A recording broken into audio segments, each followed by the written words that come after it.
سورہ یوسف آیت نمبر 13. قال إني ليحزنني أن تذهبوا به وأخاف أن يأكله الذئب وأنتم عنه غافلون. اس نے کہا بے شک میں یقیناً مجھے یہ بات غمگین کرتی ہے کہ تم اسے لے جاؤ اپنے ساتھ، اور میں ڈرتا ہوں یہ کہ اس سے کوئی کھا جائے بھیڑیا اور ہو تم اس سے غافل.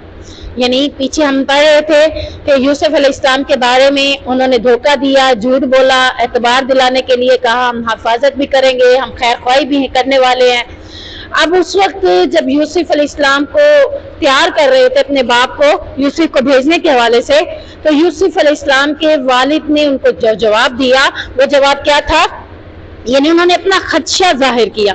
خدشہ جیسے ہم کہتے ہیں نا کہ یہ بچہ باہر جا رہا ہے، دھیان کرو اس کا سڑک کے اوپر کہیں کسی ٹریفک کے نیچے نہ آ جائے، یا ہمارے ساتھ چل رہا ہوتا ہے اچانک ہم اسے پکڑ کے اپنے ساتھ کرتے ہیں کہ کہیں، یعنی ہمارا کیا ہوتا ہے اس وقت خدشہ، ہمیں ایک خدشہ لاحق ہوتا ہے کہ کہیں ایسا نہ ہو جائے. اس دور میں سڑکیں یا یہ چیزیں تو نہیں ہوتی تھی، پہاڑوں کے اوپر زندگی ہوتی تھی اور بھیڑ بکریاں چرایا کرتے تھے، تو اسی طریقے سے وہاں پر بھیڑیے بھی رہتے تھے، جنگل کے درندے بھی رہتے تھے، تو وہ انہیں پہاڑوں کے اوپر بھیڑ بکریوں کو بھی چراتے اور ان درندوں سے اپنی حفاظت بھی کیا کرتے تھے. اب جب یوسف کے معاملے میں انہوں نے ان کو کہا اپنے باپ سے کہ ہم حفاظت بھی کریں گے، ہم یہ معاملہ یعنی خیر خواہی بھی کریں گے، تو یوسف علیہ السلام نے کیا کہا؟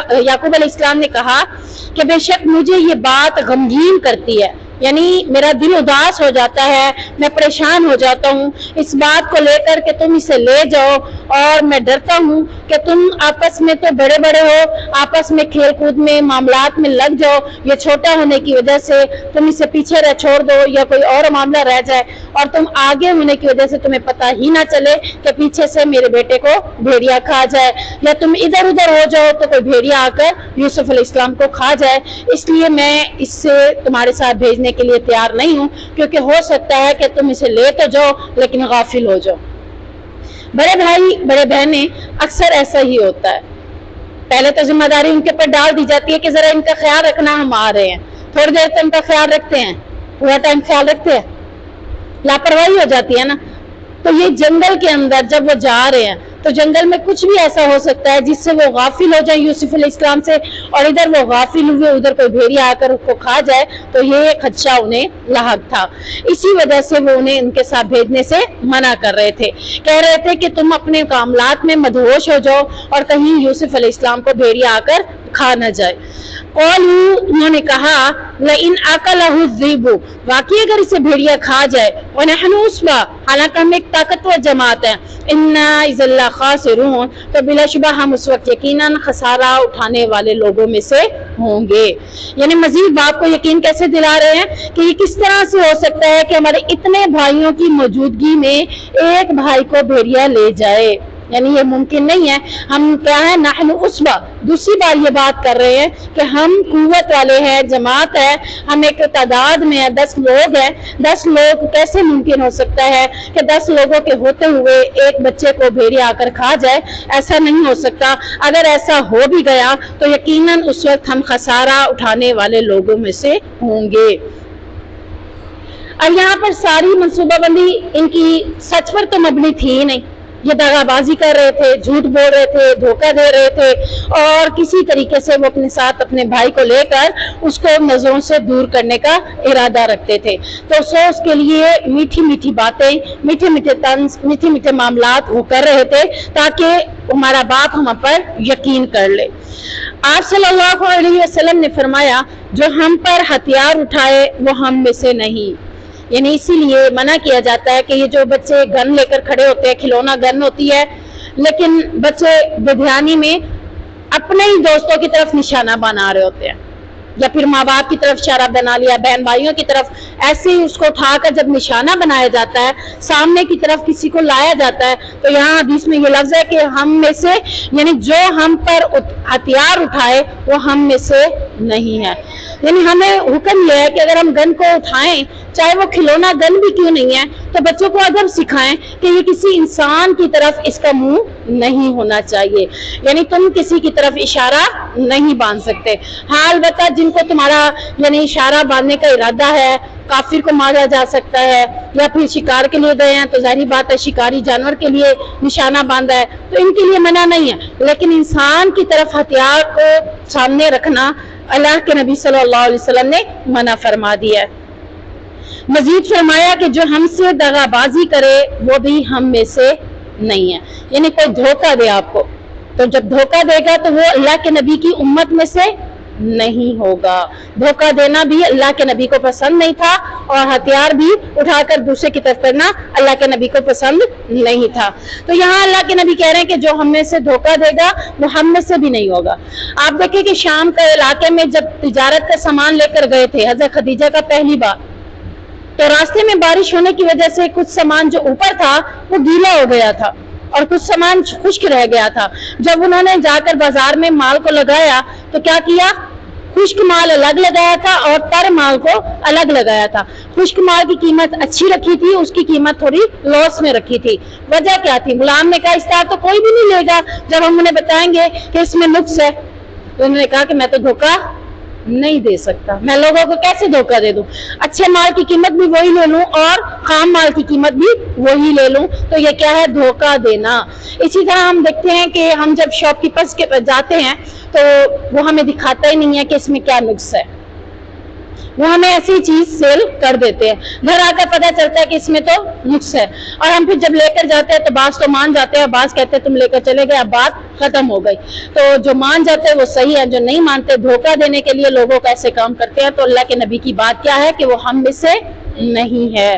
تو کوشش یہ کرنا ہے کہ چاہے آپ تجارت کریں، چاہے کسی کو منانے کے لیے کوئی بات کریں، کسی کے معاملے میں کوئی بات کریں، تو دھوکے والی بات آپ نے نہیں کرنی۔ اور یہاں حضرت یعقوب علیہ السلام کو وہ دھوکہ دے رہے ہیں، مختلف قسم کا دھوکہ۔ سب سے پہلا دھوکہ کیا دیا ہے کہ ہم اس کے خیر خواہ ہیں۔ دوسرا دھوکہ کیا دے رہے ہیں کہ ہم اس کی حفاظت کریں گے۔ تیسرا دھوکہ کیا دے رہے ہیں کہ ہماری اتنی جماعت ہوتے ہوئے بھی اس کو بھیڑیا کھا جائے تو ہم تو نقصان اٹھانے والے ہیں۔ یعنی یہ طرح طرح کی منصوبہ سازیاں وہ صرف دھوکہ بازی دینے کے لیے کر رہے تھے کہ کسی طریقے سے یہ بچہ، یہ یوسف علیہ السلام ہمارے ساتھ آ جائے۔ اب انہوں نے کیا کیا؟ یعنی باپ کو تیار کر لیا، باپ آخر مجبور ہو کر تیار بھی ہو گیا۔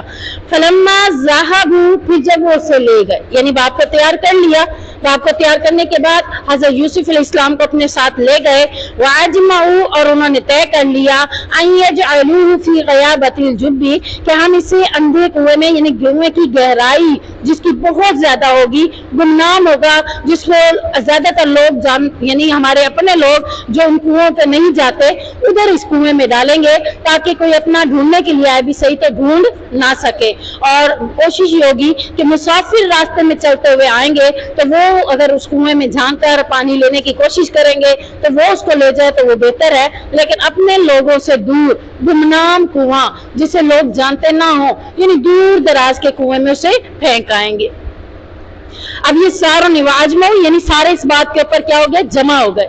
ساروں نے یہ بات طے کر لی کہ واقعتاً یوسف علیہ السلام کو قتل نہیں کرنا، کیا کرنا ہے بلکہ اسے کنویں میں پھینک دینا ہے۔ جب انہوں نے یہ معاملے جو سوچے سمجھے منصوبے یہ سارے تیار کر کے یوسف کو لے گئے اور اسے کنویں میں پھینک دیا، تو اللہ تبارک و تعالیٰ نے حضرت یوسف کو کیا کی؟ وَأَوْحَيْنَا، ہم نے اس کی طرف وحی کی، یعنی اللہ رب العزت نے اس کے پاس فرشتے کو بھیجا۔ کس لیے وحی کی؟ وحی کسے کہتے ہیں؟ وحی کہتے ہیں القاء کو، یعنی ملاقات، ٹھیک ہے، بات کرنے کے لیے اللہ تبارک و تعالیٰ نے فرشتے کو بھیجا اور کیا کہا؟ ہم نے وحی کی الیہ، اس کی طرف، لَتُنَبِّئَنَّهُمْ، کہ ضروری انہیں ان کے کام کی، یعنی ضرور انہیں خبر دے گا، بِأَمْرِهِمْ، ان کے کام کی، هَذَا وَهُمْ لَا يَشْعُرُونَ، اس حال میں کہ وہ سوچتے نہ ہوں گے۔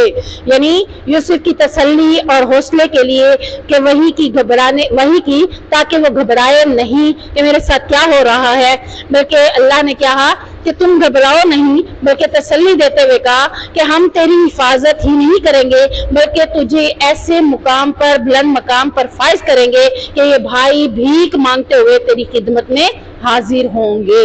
یعنی ایک تو وحی کر دی اور دوسرا آپ دیکھیں کہ بلند مقام کیسے ملتا ہے۔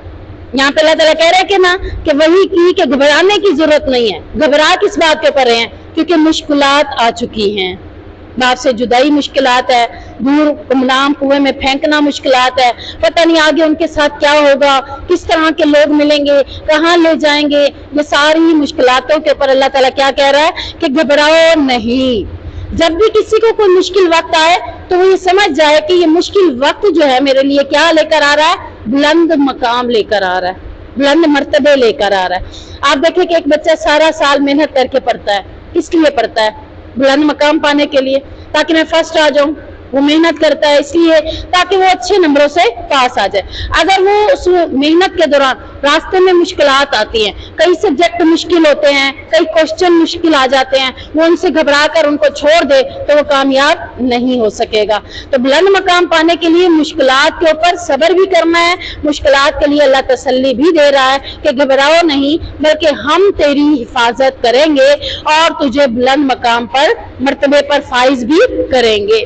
یعنی اب یہاں سے پتہ چلتا ہے کہ جب اللہ تعالیٰ کسی بندے کو بلند مقام دیتا ہے تو پہلے کیا کرتا ہے؟ مشکلات دیتا ہے.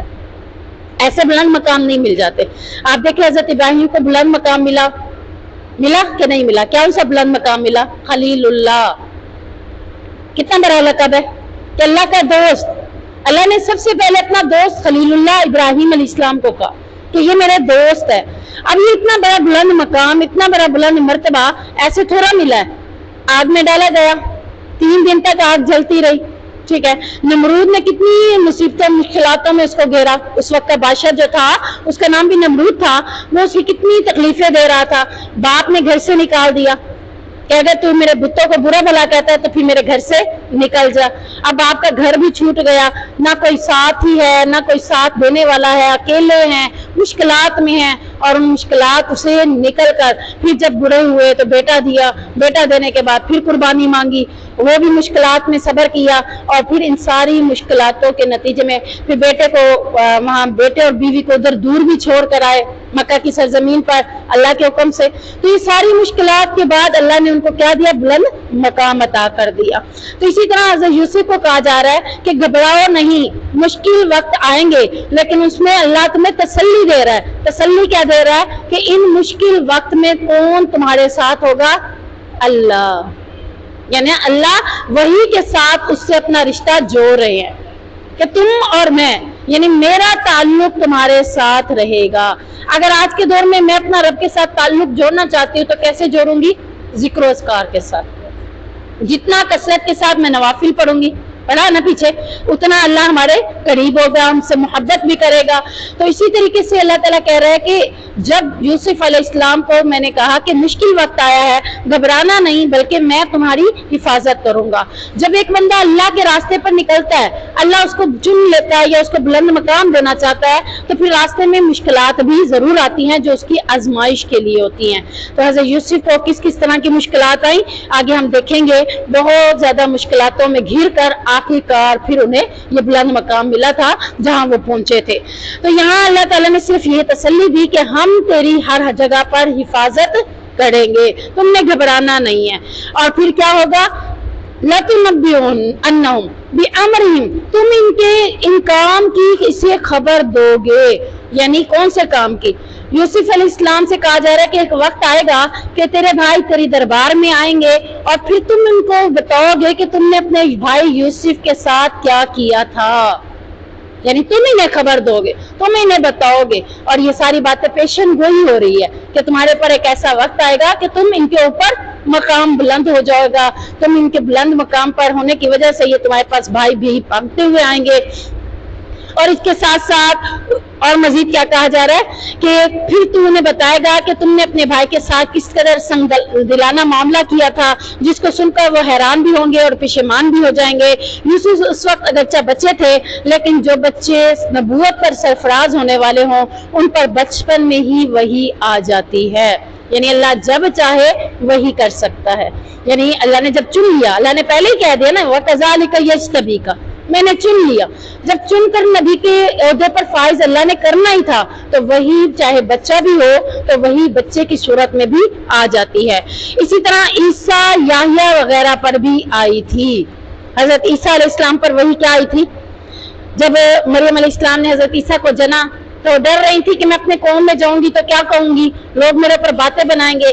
تو اللہ تعالیٰ نے حضرت عیسیٰ کے پاس وحی کی کہ تم بولو گے, کیا کہو گے؟ قول انی عبد اللہ, تم کہو گے کہ میں اللہ کا بندہ ہوں. تم اپنے بارے میں, یعنی ان پر بھی بچپن میں ہی وحی ہوئی. اور یحییٰ علیہ السلام کے بارے میں بھی آتا ہے کہ ان پر بھی بچپن میں ہی وحی ہوئی تھی, اور رو کر انہوں نے یہ باور کرانا چاہا کہ یعنی وہی سے مراد الہام بھی ہے اور القاء بھی ہے. الہام کیسے ہوتا ہے؟ جیسے بعض وقت میں کہتے ہیں نا, مجھے ایسے فیل ہو رہا ہے کہ جیسے کسی نے مجھے بتایا کہ آگے تمہارے ساتھ ایسے ہونے والا ہے, اسے کیا کہتے ہیں؟ الہام. تو اسی طرح وہی بھی القاء بھی ہوتا ہے, الہام بھی ہوتا ہے, یعنی ہمیں اگلے وقتوں میں جو ہونے والا ہوتا ہے اس کا پہلے پیشن گوئی کر دی جاتی ہے.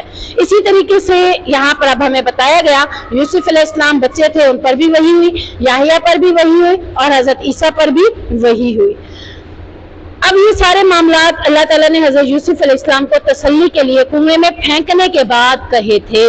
جب انہوں نے انہیں کنویں میں ڈال دیا تھا تو کنویں میں ہی ان کے پاس فرشتہ آیا تھا اور انہیں تسلی کے یہ الفاظ کہہ کر گیا تھا کہ گھبرانا نہیں ہے, اللہ تمہاری حفاظت کرے گا اور تم آگے چل کر ان کو خود ان طرح کی باتوں کے بارے میں بتاؤ گے. اب یہ لوگ بھائی جو تھے انہوں نے کام تو کر لیا اپنا, لیکن یہ انتظار میں وہاں پہ بیٹھے رہے تاکہ رات ہو جائے پھر ہم باپ کے پاس جائیں, دن کے اجالے میں نہ گئے. ایک تو دیکھیں جو غلط کام کرتا ہے نا, وہ آنکھوں میں آنکھیں ڈال کر بات نہیں کر سکتا. اب وہ فیس ٹو فیس بات نہیں کر پا رہے تھے. ایک تو یہ وجہ تھی کہ انہوں نے دھوکہ دیا باپ کو. اب وہ سامنے بھی بڑے مشکل سے, یعنی پہلے سمجھ رہے ہیں کہ یہ گناہ ہے اور کہہ بھی رہے ہیں بعد میں ہم سوالیہ ہو جائیں گے. اب باپ کے سامنے جانے کے لیے اب عذر بھی تو تراشنا تھا, تو انہوں نے کیا کیا؟ وَجَاءُوا أَبَاهُمْ عِشَاءً يَبْكُونَ, آئے اپنے باپ کے پاس عشاءً اندھیرا پڑتے ہوئے, یبکونا روتے ہوئے, یعنی رات کا اندھیرا جب چھا گیا تو وہ باپ کے پاس روتے ہوئے آئے. یعنی اب آپ یہاں پہ دیکھیں کہ یوسف علیہ السلام کو کنویں میں ڈالنے کے بعد جب وہ باپ کے پاس آ رہے ہیں تو باپ کے پاس آتے ہوئے وہ اپنے باپ سے اب کتنے جھوٹ بولتے ہیں. سب سے پہلا جھوٹ کیا ہے کہ رات کے اندھیرے میں وہ آ رہے ہیں, کس لیے؟ یہ ظاہر کرنے کے لیے کہ ہم سارا دن حضرت یوسف کو ڈھونڈتے رہے, یعنی اتنے ہم محنت کش ہے کہ سارا دن اس کو ڈھونڈتے رہے پھر بھی نہیں ملا. پھر تو ہمیں پتا چلا کہ اس کے قمیض ملی اور بھیڑیا اس کو کھا گیا. اور دوسری چیز کیا کی؟ یبکون, روتے ہوئے کنڈیشن بنا کر ہے, یعنی ایسا محسوس کروا رہے تھے کہ ہمیں بھی دلی طور پر دکھ ہے اس بات کا کہ یوسف علیہ السلام کو بھیڑیا کھا گیا. اب یہ جھوٹ کتنے ہو گئے؟ اس سے پہلے بھی انہوں نے یعنی روتے ہوئے اور یہ جھوٹ بولتے ہوئے آئے, اور اس سے پہلے بھی انہوں نے کئی جھوٹ بولے ہیں. آگے مزید اگلا جھوٹ کیا بول رہے ہیں؟ قالوا یا ابانا, انہوں نے کہا ہے ہمارے باپ, انا ذهبنا نستبق وترکنا یوسف, بے شک ہم دور میں ایک دوسرے سے آگے نکلتے چلے گئے, وترکنا یوسف, اور ہم نے یوسف کو اپنے سامان چھوڑ دیا, عند متاعنا, اپنے سامان کے پاس. حالانکہ جب لے کے جانے لگے تھے کیا کہا تھا؟ کھیلے گا, کودے گا, کھائے پیے گا, ہم اس کی حفاظت کریں گے. اب کھیلنا کودنا کس نے تھا؟ حضرت یوسف نے. اور یہاں آپ کیا کہہ رہے ہیں کہ ہم دور کا مقابلہ کرنے لگے. دور کا مقابلہ کیا ہوتا ہے؟ کھیل ہی ہوتا ہے. کھیل میں خود لگ گئے اور بھائی کو انہوں نے اپنے سامان کے پاس چھوڑ دیا. وہی کام, وہی بات کر رہے ہیں جس کا خدشہ ان کے باپ نے پہلے ہی ظاہر کر دیا تھا کہ تم ادھر ادھر ہو گئے اور میرا بیٹا اکیلا رہ گیا تو کہیں بھیڑیا نہ کھا جائے. اب اسی تجویز کو وہ لے کر آ رہے ہیں, یعنی باپ کی اسی بات کو لے کر آ رہے ہیں. جیسے ہم لوگ بات تو کر لیتے ہیں, پھر بچے ہمارے اتنے استاد ہوتے ہیں کہ وہی باپ کی بات کو دہرا دیتے ہیں. آپ نے تو کہا تھا ایسے ہوگا, سو ہو گیا, چاہے ہوا یا نہ ہو, اب تو ہو گیا. تو وہ بھی یہی ظاہر کر رہے تھے کہ کیا ہے, ہم بھاگ دور میں آگے نکل گئے اور ہم نے یوسف علیہ السلام کو سامان کے پاس چھوڑ دیا تھا. فَأَكَلَهُ الذِّئْبُ, بس اس کو بھیڑیا کھا گیا. یعنی ہم تو آگے نکل گئے, ہمیں پتہ ہی نہیں چلا, وہ تو سامان کے پاس بیٹھا تھا تو بھیڑیا اس کو کھا گیا. وَمَا أَنْتَ بِمُؤْمِنٍ لَنَا وَلَوْ كُنَّا صَادِقِينَ, اور تو ہرگز ہمارا اعتبار کرنے والا نہیں خواہ ہم سچے ہی کیوں نہ ہوں. اعتبار کیسے آتا؟ اعتبار تو پہلے ہی نہیں تھا نا, بھیج نہیں رہے تھے. پتا تھا کہ یہ میرے بھائی، پہلے ہی جب خواب دیکھا تب بھی کہا کہ بھائیوں کو نہ بتانا، اعتبار نہیں تھا نا بھائیوں کا کہ فیاقید لکا قیدا، وہ مکر کریں گے. پھر بھیجنے کے لیے بھی اعتبار نہیں تھا، پھر بھیج دیا. بھیجا کیوں؟ کیونکہ اللہ کا حکم تھا. انسان بعض کو کہتا ہے میں نے ایسا کیوں کیا، نہ کرتی تو شاید میرے اوپر یہ نقصان نہ ہوتا. وہ نقصان کس کی طرف سے لکھا ہے؟ اللہ کی طرف سے، اس لیے وہ معاملہ بھی ہو گیا. ہم کہتے ہیں میں فلاں جگہ نہ جاتی تو ایسا نہ ہوتا، اللہ نے لکھا جو تھا تو ہونا تھا. اب یوسف علیہ السلام کا معاملہ بھی ایسے ہی ہونا تھا. سو باپ نے بھی اسے بھیج دیا. اب باپ نے بھیج دیا تو اب وہ کہہ رہے ہیں کہ بھیڑیا آ کر انہیں کھا گیا تھا، اور اہل صدق ہوتے ہوئے کہہ رہے ہیں کہ اگر ہم سچے بھی ہوں تب بھی تم ہماری بات کے اوپر یقین نہیں کرے گا.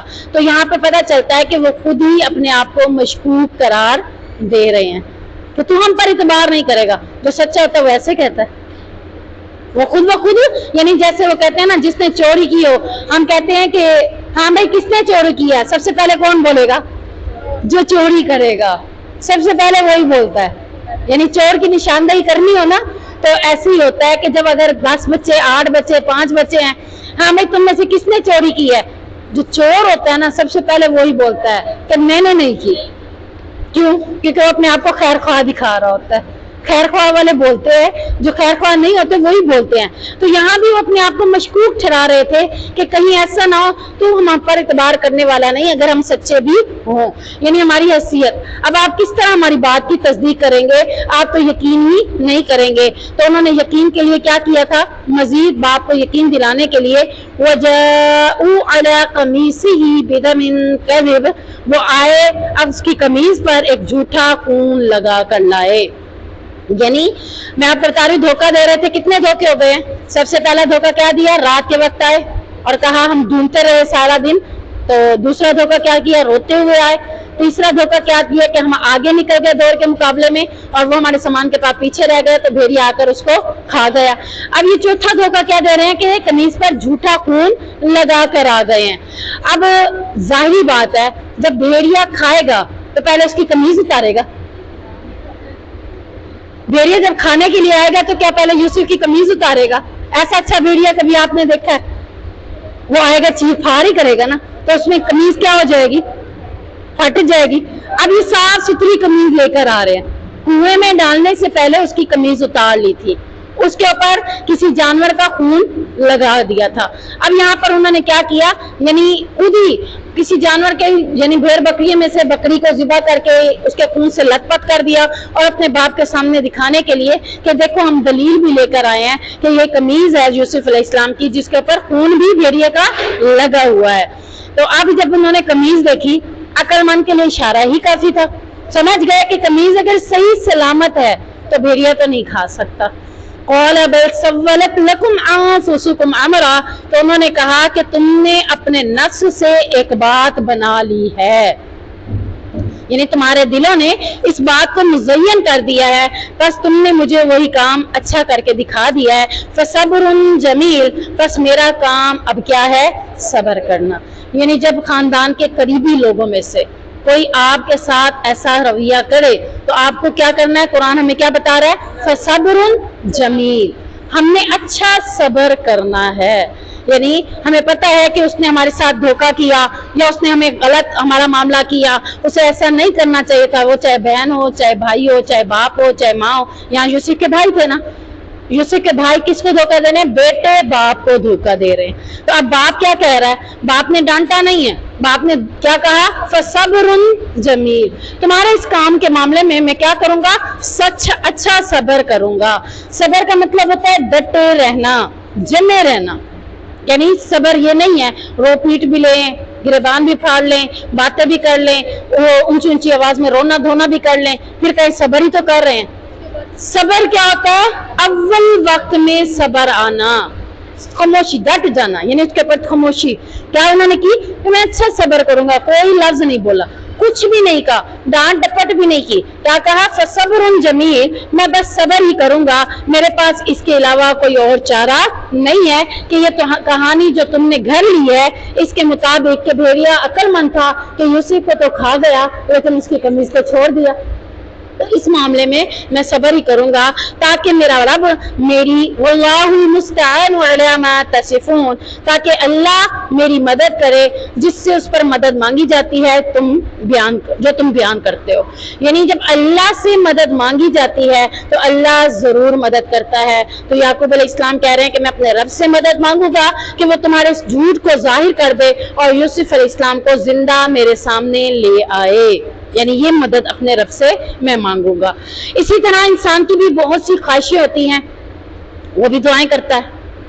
میری یہ خواہش ہے، میں کہوں مجھے دعا۔ ایک مثال دیتی ہوں میں آپ کو، کسی کے ہاں اولاد نہیں ہے تو کہتے ہیں یا اللہ مجھے اولاد دے، یا اللہ مجھے اولاد دے۔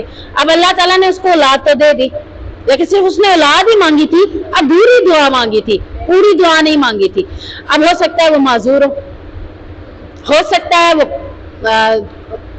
نیک کار نہ ہو، وہ گناہگار بن جائے۔ تو دعا مانگنی ہے، کیسی مانگنی ہے؟ پوری دعا مانگے۔ خواہش آپ کی جو بھی ہے آپ پوری دعا مانگے۔ کوئی کسی طرح کی دعا مانگتا ہے، کوئی کسی طرح کی، اور پھر اس کی وہ دعا پوری ہو جاتی ہے، لیکن ادھوری دعا کی وجہ سے ادھورا معاملہ رہ جاتا ہے۔ تو آپ جب بھی دعا مانگے تو پوری دعا مانگے۔ پوری دعا ہمارے نبی کریم صلی اللہ علیہ وسلم نے کیا سکھائی ہے؟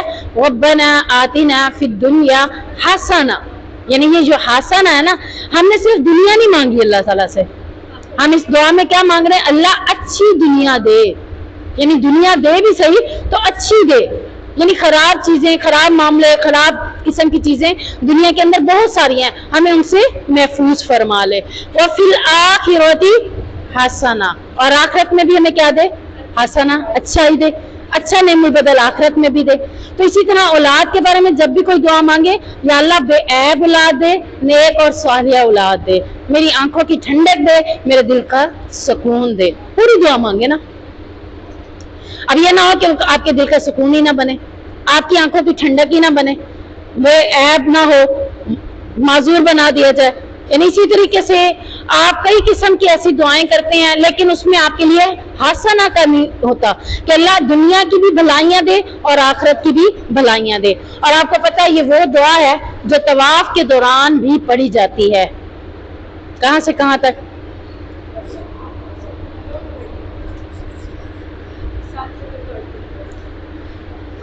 خانہ کعبہ طواف کرتے ہوئے، میں نے بات تو طواف کرتے ہوئے کیا نا، طواف کرتے ہوئے رکن یمانی سے ہجر اسود تک، یعنی 4 کونے ہیں نا، ٹھیک ہے؟ جب ہم ادھر سے ہجر اسود سے چلے ہیں، یہاں ایک کونا، یہ دوسرا کونا، ٹھیک ہے، یہ تیسرا کونا، یہ ہے رکن یمانی۔ یہاں سے ہجر اسود تک جب آئیں گے، آٹومیٹکلی کوئی دعا کوئی اور نہیں پڑھ سکتا۔ ان 3 جگہ پہ آپ کوئی بھی دعا پڑھ سکتے ہیں، لیکن یہاں سے یہاں تک صرف آپ کو یہی دعا پڑھنی ہوگی، ربنا آتنا فی الدنیا حسنہ وفی الآخرۃ حسنہ وقنا عذاب النار۔ پھر ہجر اسود آتا ہے، اللہ اکبر کر کے اشارہ کیا جاتا ہے، پھر آپ چاہے رب انی لما انزلت الی من خیر فقیر پڑھیں، چاہے آپ جو بھی دعا کریں، رب اشرح لی صدری پڑھیں، جس طرح کی بھی دعائیں مانگے، یہاں تک پہنچتے تک رکن یمانی، اسے کہا جاتا ہے رکن یمانی، یہاں تک پہنچتے ہوئے آپ ہر طرح کی دعا کر سکتے ہیں، بات چیت بھی کر سکتے ہیں۔ طواف کرتے ہوئے بات چیت منع نہیں ہے، ہاں البتہ سیلفیاں بنانا منع، لوگ جا کر وہاں بھی سیلفیاں بنا رہے ہوتے ہیں۔ بھی اللہ کی عبادت کر رہے، عبادت میں تو کم از کم اپنے آپ کو سکون دو۔ رکن یمانی سے لے کر ہجر اسود تک آپ اسی دعا کا اہتمام کریں گے، اور نبی کریم صلی اللہ علیہ وسلم اکثر یہی دعا پڑھتے تھے، ربنا آتنا فی الدنیا حسنۃ وفی الآخرۃ حسنۃ وقنا عذاب النار۔ تو ہم نے جب بھی دعا مانگنی ہے اچھی دعا مانگنی ہے۔ اب یوسف علیہ السلام کے والد یعقوب علیہ السلام دعا مانگ رہے ہیں، کیا مانگ رہے ہیں؟ یہ نہیں کہا کہ اللہ میری مدد کرے گا، مدد کے ساتھ دعا کیا مانگ رہے ہیں؟ تاکہ تمہارا جھوٹ ظاہر ہو جائے اور یوسف کو اللہ میرے سامنے لے آئے، یعنی جو تم بیان کر رہے ہو، ما تصفون کا مطلب ہے جو تم کہہ رہے ہو اس معاملے میں اللہ میری مدد کرے، کیونکہ انہیں پتا تھا یہ جھوٹ کہہ رہے ہیں۔ اب جھوٹ کو کھولنا کس نے ہے؟